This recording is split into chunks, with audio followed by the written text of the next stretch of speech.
A CPI que investigou o desvio de armas no Estado nos últimos 10 anos apresentou o relatório final com 47 sugestões para aprimorar o controle nos órgãos de segurança pública e também nas empresas de segurança privada. Nas visitas aos depósitos de armamentos, os deputados constataram que a fiscalização muitas vezes é falha e que os sistemas informatizados de controle nem sempre funcionam como deveriam. As propostas do texto final vão desde a recriação da Delegacia de Repressão às Armas e Explosivos até a instalação de chips eletrônicos em todo o armamento adquirido pelo Estado. Para conversar sobre esse assunto, o presidente da CPI, deputado Carlos Mink, e o sociólogo Antônio Rangel, consultor da ONG Viva Rio. Bem-vindos, obrigada pela presença.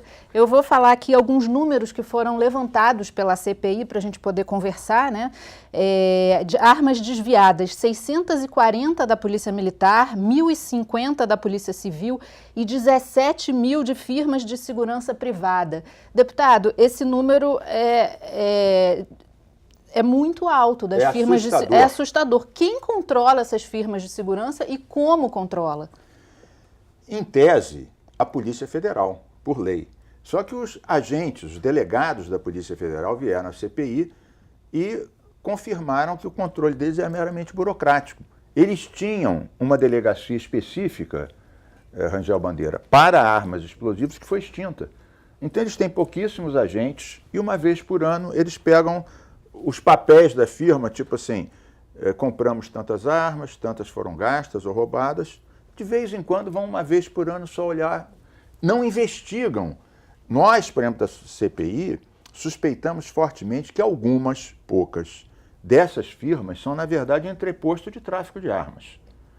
Agora, nós não temos a capacidade de investigar. Uma coisa é certa, chamamos o então secretário de Segurança Pública do Rio, Beltrame, que falou que não tinha informação das 17 mil armas roubadas, e sequer tinha acesso ao SINARME, que é o sistema da Polícia Federal Nacional de Controle de Armas. A gente perguntou, mas secretário, como é que o senhor não tem acesso ao SINARME?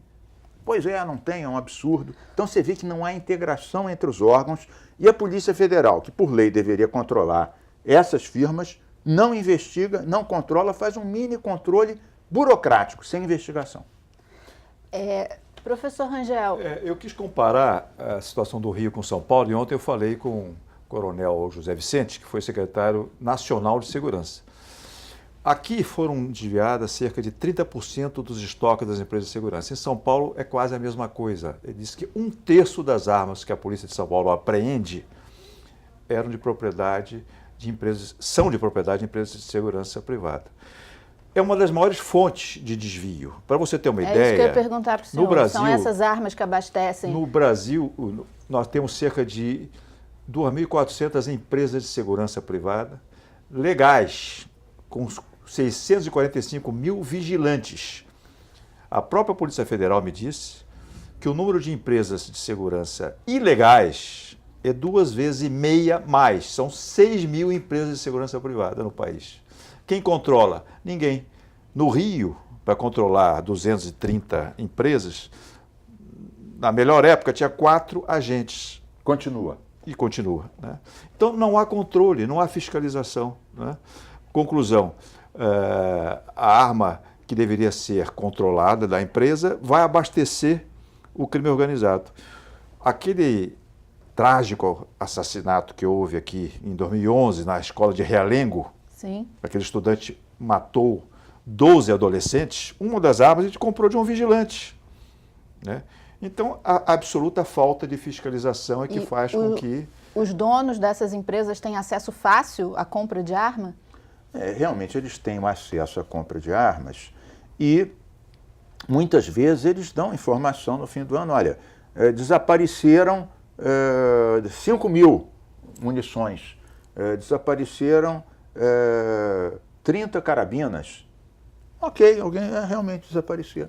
Não há uma investigação. Outra coisa, o Rangel Bandeira, ele há anos atua nisso, desde a discussão da Lei Nacional de Controle de Armamentos. Aqui não tem rastreamento das armas e munições. Por exemplo, a Lei Nacional de Controle de Armas, que já tem quantos anos? 13 anos. 13 anos. Ela, nos artigos 2, 3 e 4 diz que as fábricas de munição, a munição tem que ser numerada. E os revólveres e pistolas não só numerado, como um micro chip por dentro, né? Porque por fora o bandido raspa o número da arma. O governo do Estado, a Secretaria de Segurança, para a Polícia Civil, para a Polícia Militar, compra munições sem numeração e compra armas sem essa identificação interna. Eu questionei o secretário de Segurança e disse que eu não sabia disso, que isso era um absurdo. Sim, mas ele era o secretário há 10 anos, até me dou bem com ele, acho uma pessoa, fez projetos bacanas, ao PP e tal. Ele não sabia que as compras, essa é uma das 47 recomendações, que em cada edital tem, que obrigatoriamente tem que cumprir os artigos tal e tal da lei, portanto, sem isso você não rastreia, não sabe qual é o itinerário que a arma faz para sair dos batalhões, dos quartéis, das delegacias e das firmas de segurança para pararem nas mãos da bandidagem.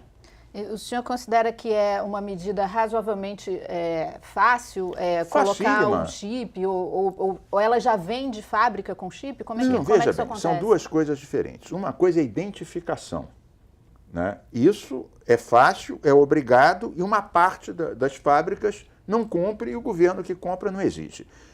Outros estados avançaram mais. Por exemplo, tem estados que exigem o chip da arma, que é uma outra coisa além da numeração.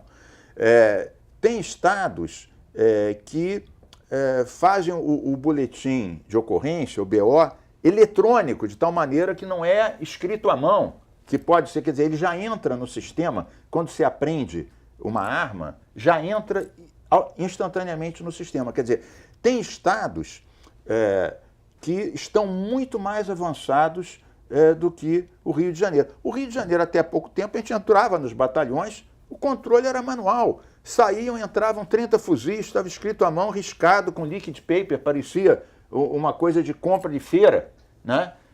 Como é que é possível na era da informática? E ainda é assim. Isso é assim. É assim. Ainda é assim. Esses números de armas desviadas das polícias, que são bem menores em relação aos das firmas privadas, os senhores acham que são reais esses números? Totalmente irreais. É muito mais do que isso, porque não há controle interno. Eu participei da CPI do tráfico ilícito de armas na Câmara em 2006, depois na outra CPI que houve aqui. E a CPI presidida... Câmara Federal, em Brasília. Câmara Federal. E a CPI agora do MINC, ela aprofundou, porque ela foi ver o que se passava dentro do Estado, isto é, polícias e empresas de segurança privada. E quartéis. E ele comprovou o que eu já tinha sentido naquelas CPIs. O problema não é desvio de conduta. É evidente que tem maus policiais, né? Policiais, inclusive, que se vende arma para bandido... é considerado um traidor, porque está vendendo arma para quem vai matar seus companheiros. Exatamente. Né? Mas tem muito bom policial com quem a gente trabalha. Há desvio de conduta, sim. Quando há desvio de arma, o comando considera que é um caso individual, não é. O que o MINC demonstra nessa CPI é que é um problema estrutural. Isto é, não há rastreamento de armas. Isso é um atraso na política. Por quê? Porque a política da nossa polícia ainda está preocupada com o autor do crime. Ela, se fosse rastrear a arma, ela iria desbaratar a quadrilha que está por trás do crime. Isto é, o rastreamento de arma permite que você vá na estrutura do crime organizado. No entanto, eles pegam a arma e guardam para servir de prova no processo contra o indivíduo. Então, não há rastreamento. Essa importância... Ou seja, não há interesse em controlar. Não há interesse. Por exemplo, a morte, o assassinato da juíza Patrícia Scioli, que morreu com 21 tiros. Porque a munição usada estava marcada, cumprindo a lei, né? Eles foram atrás e descobriram que ela foi morta, assassinada pelo comandante, a mando do comandante da PM de Niterói. São Gonçalo, 7º BPM. É exatamente isso. Isto é, você ao rastrear a munição, ao rastrear a arma, você vai nos autores, você desbarata. No entanto, a nossa polícia ainda está naquela de não, vamos elucidar o crime, quando elucida, né? O que é raro, e a arma é desprezada. Então, falta o foco na arma. A prova é que se acabou com a delegacia especializada em controle de armas aqui no Rio, o que é um absurdo. E essa é uma das sugestões o que a do CPI relatório propõe final. para que seja reativada. Por quê? Parece Delegacia que o novo de Repressão, secretário de Segurança ele se comprometeu. mostrou interesse Ele se comprometeu com isso, o Roberto Sá, o novo secretário. E como é que a DRAI pode ajudar? Não, a DRAI pode ajudar porque a DRAI é Delegacia de Repressão ao Roubo de Armas Explosivas, quer dizer, ela é especializada nisso. Ela vai rastrear. E foi extinta. E mais, seguindo aqui a linha do Antônio Rangel. Nós fomos ver, Rangel, no Ministério Público também, desses casos, quantas pessoas foram realmente condenadas. Pouquíssimas, quer dizer, cada roubo de arma dá origem a um procedimento, né? E, tanto na PM quanto na Polícia Civil, e o número de pessoas aonde isso levou a elas serem denunciadas é tipo 1/100. 2%, Lila. É exatamente, É nada. 2%, nada. Ridículo. Ou seja, o Ministério Público também tem que se aprimorar. Agora, o Rangel falou bem, não é uma questão individual, o sistema é falho. Vou dar um dado concreto.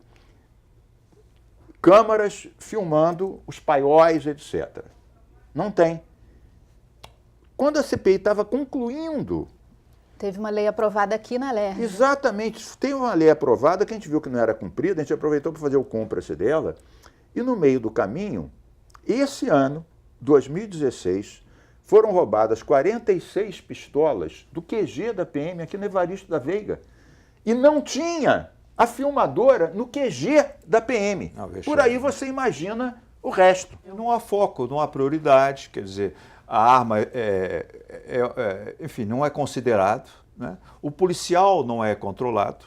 Vocês propõem muito bem, coisa que começou a ser feita e foi abandonada no Rio, que é o policial, quando retira a arma com a qual ele vai trabalhar naquele dia, ele deixa a impressão digital dele lá, relacionada à arma. Né? O processo de controle pessoal. O policial sai na rua, o comando não tem a menor ideia do que ele está fazendo na rua. Você vê o policial americano, ele sai, ele tem filmadora na lapela, ele tem que bater ponto em várias partes da cidade. Quer dizer, o comando sabe onde ele está, fazendo o quê. Por quê? Porque é natural que quem trabalha no limite do combate ao crime, o crime vai estar o tempo todo tentando corromper o policial. É uma briga de gato e rato. Se o policial não é controlado, né, a tentação, né, de ele acabar cúmplice do crime é muito grande. O policial tem que ser fiscalizado. Né? O comando policial não tem a menor ideia do que os homens deles fazem nas ruas do Rio de Janeiro. A gente vai fazer um intervalo rapidinho, o Alerj Debate volta já já, só um minuto.